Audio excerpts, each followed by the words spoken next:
दोस्तों, हमारा देश एक कृषि प्रधान देश है और हर एक किसान हमारे देश की शान है।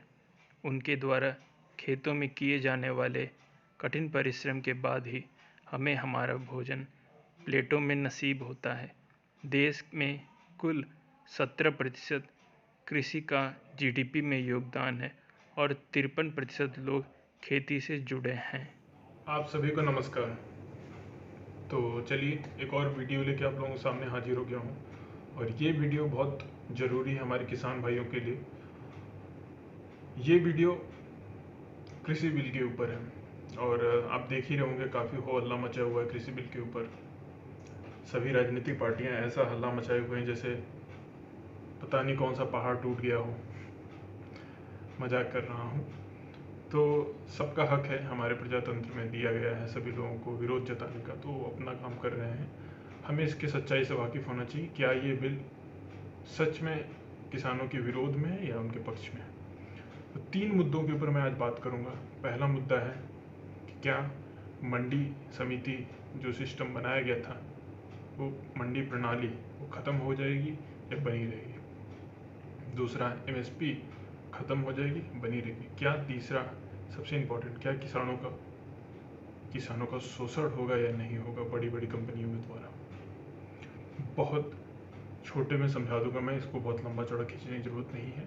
आप लोग कृपया बस इसको 2-4-5 मिनट देखिए, वीडियो सब समझ में आ जाएगा आपको। तो पहला मुद्दा ये है कि क्या मंडी की जो सिस्टम है वो ख़त्म हो जाएगी कि नहीं हो जाएगी।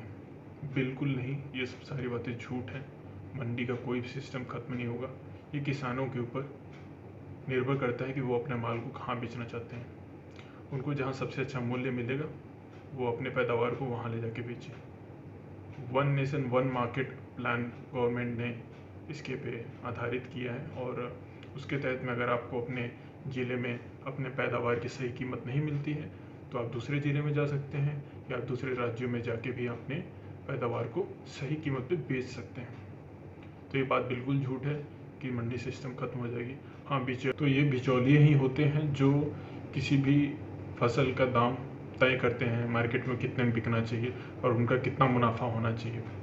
दूसरी बात है कि राज्य सरकार को क्या समस्या हो रही है। राज्य सरकारों को एक भारी भरकम टैक्स मिलता है मंडियों के द्वारा, वो टैक्स भी कम हो जाएगा कहीं ना कहीं।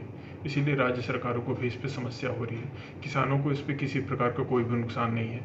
मैं किसी भी राजनीतिक पार्टी के पक्ष में नहीं बोल रहा हूँ, जो उस बिल में है वही मैं सीधी बातें कह रहा हूँ। दूसरी बात हो रही है एमएसपी की, क्या न्यूनतम मूल्य दर मिलेगा कि नहीं मिलेगा।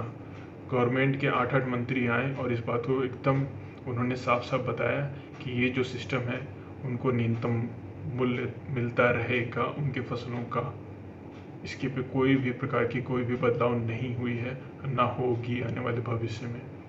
तो गवर्नमेंट जब इसको बोल रही है तो हमें इसे मानना चाहिए और किसी भी प्रकार के फालतू बहकावे में नहीं आने चाहिए। और तीसरी बात है सबसे बड़ी कि क्या किसानों का शोषण होगा या नहीं होगा। किसानों का शोषण कहीं भी नहीं होने वाला है, आप ये गलत समझ रहे हैं। किसान अपना पार्टनरशिप बन सकता है एक प्रकार से।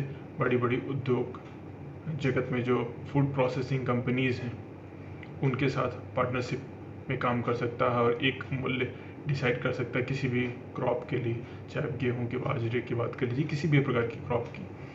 तो उस पर अगर वो जब भी चाहे तो उस कॉन्ट्रैक्ट से वो बाहर निकल सकता है। अगर उसको लग रहा है उसका शोषण हो रहा है और उसको सही दाम अपने फसलों का नहीं मिल रहा है तो उससे वो बाहर निकल सकता है और किसी दूसरे कंपनी के साथ अपने आप को जोड़ सकता है और उनको अपना पैदावार बेच सकता है।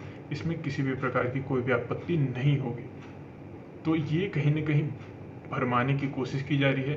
विपक्ष के पास आज कोई भी मुद्दा नहीं है, तो देश में इस प्रकार की फालतू बातें फैलाई जा रही हैं, किसानों को बरगलाया जा रहा है और एक माहौल ख़राब करने का सिस्टम चल चुका है। किसी भी चीज़ को उठा लिया जाता है और उसको बस गलत उसमें जोड़ के और लोगों को बहकाया जाता है। अपनी राजनीतिक रोटियाँ सेकी जाती हैं। कृपया करके आप सभी लोग इन फालतू चीज़ों से दूर रहें और जो नए कृषि बिल आई है वो आपकी ही भलाई के लिए आई है, गवर्नमेंट के द्वारा लागू किया गया है। दूसरी बात, बोला जा रहा है कि ये जो सरकार है किसान विरोधी है। अभी एक डाटा आपके इस मेरे वीडियो में आप देखिए, ये डाटा आपको शो कर रहा है कि इस कोरोना काल में जब भारत में सभी प्रकार की उद्योग धंधे लॉस में जा रहे थे, तो कृषि ही एक ऐसा रोजगार था जो प्रॉफिट में था। अगर सरकार कृषि विरोधी होती तो कभी भी ऐसा नहीं होता। आज आप उठा के देख लीजिए, पिछले 5 सालों में 4 सालों में जितनी भी योजनाएं आई हैं भारत सरकार के द्वारा, किसानों को कहीं न कहीं लाभ ही पहुंचाई हैं। तो आप सभी किसान भाई लोग निश्चिंत होकर इस बिल का समर्थन कीजिए और किसी भी प्रकार की राजनीति में ना आइए। और आप भारत की शान हैं, इसी प्रकार से इस देश की शान हमेशा सर गर्व से उठा रहना चाहिए। इसी बात के साथ अपना वीडियो को मैं बंद करता हूँ। जय हिंद। अगर आप सबको वीडियो पसंद आई हो तो चैनल पे जाके चैनल को सब्सक्राइब करें, वीडियो को लाइक करें और अपने दोस्तों के साथ इसे शेयर करें। और आने वाले भविष्य में अगर आपको किसी भी मुद्दे के ऊपर वीडियो मेरे चैनल पे देखना है तो कमेंट बॉक्स में सबसे ज़्यादा कमेंट जिस मुद्दे पे होंगे उस पे मैं वीडियो बनाऊंगा। धन्यवाद।